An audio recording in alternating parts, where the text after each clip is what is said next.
Well, just a couple of weeks out from the $2 million Eureka, and the pieces of the puzzle are starting to fall into place, or are they? I caught up with General Manager of Racing here at Club Menangle, Mr. David Wonson, to get the latest news.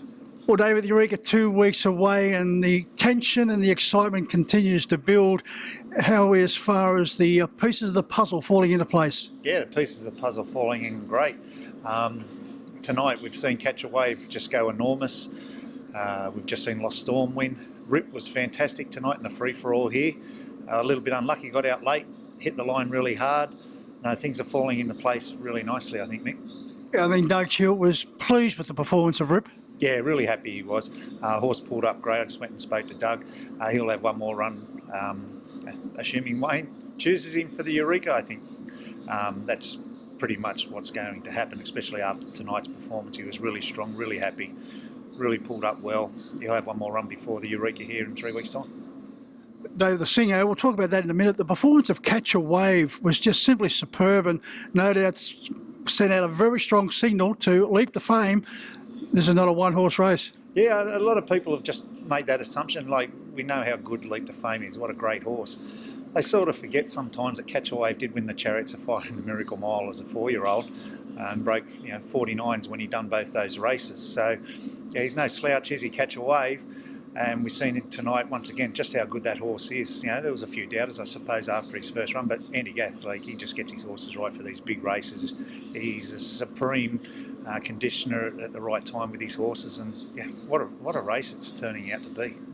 And Dave, isn't it wonderful, as far as two people that have been involved in harness racing all our lives, the excitement that's building towards the Eureka is just something we haven't experienced. Yeah, look, we're expecting, and I've said this a couple of times, that a crowd that was like here on the opening day in 2008, which was chaos. We're a lot better organised now, I think, than what we were then. And a couple of little things like the Miracle Mile restaurant's now booked out 3 weeks out before the Eureka. That's never happened. The Tanya Harris marquee's booked out. The lawn marquee's filling fast. There's only a few spots left there. So we've had thousands pre-register already, which is unheard of. I don't even know how to pre-register, but we've had thousands already pre-register for the event, which is really good because you need to know what information on the night, and that those pre-registrations will include, bus timetables, train timetables, opening, closing, all those sort of things. So it's really important to pre-register, make sure we've catered for it correctly. I'm sure we have, but yeah, it's getting pretty exciting. David, for those who may not be aware of how the Singer was going to work, can you just explain that particular event? Yeah, look, the Singer, John Singleton, he's probably it'll be the last position available. So that race next week is for 3 and 4-year-old Australian bred horses, the same conditions, over the same distance, 2,400. It'll be conducted, that'll just be drawn from nominations received. The handicappers and Club Menangle will choose that final field for the Singo. The all-important position in the Eureka will come from that race. Not necessarily the winner, we hope the winner, of course, but it might be an outstanding performance in the race that John Singleton and his people see that warrant a selection. Really important, though, the 4 emergencies come from that race, and they are in finishing order.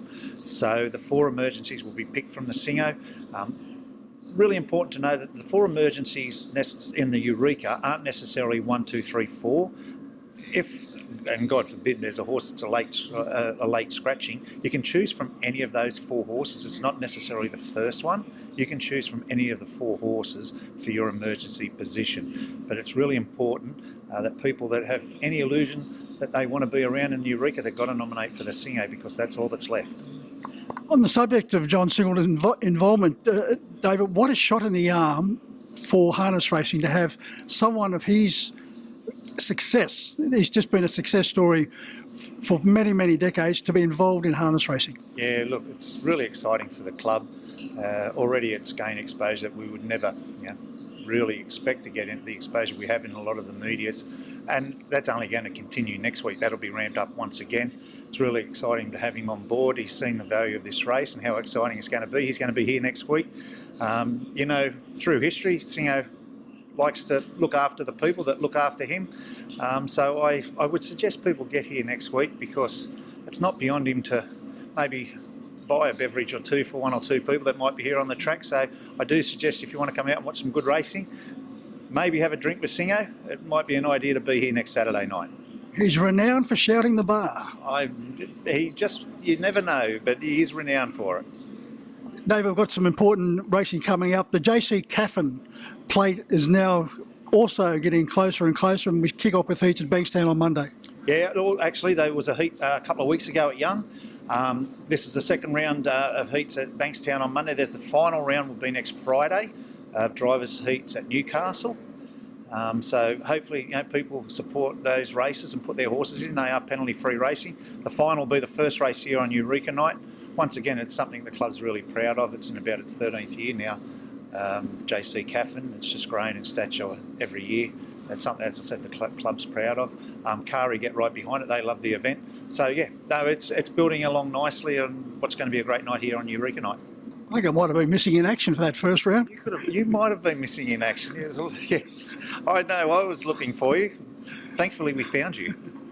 Yeah, just in time. And also, David, a couple of weeks' time, we've got two meetings here at Club Menangle, Monday and Tuesday. The Monday meeting in particular of great importance. Yeah, once again, it's the Breeders' Challenge Blue Series. Those heats are here on Monday, August 21 there for the 2 and 3 year old colts, geldings and the fillies. Those 4 finals will be conducted on Eureka Night, all $100,000 this year. What a great night's racing Eureka Night's going to be. But those heats will be here on Monday, August 21. So we've got the double headers. Plenty happening here over the next couple of weeks at Menangle. Yeah, exciting times. Great racing on the best track in the Southern Hemisphere.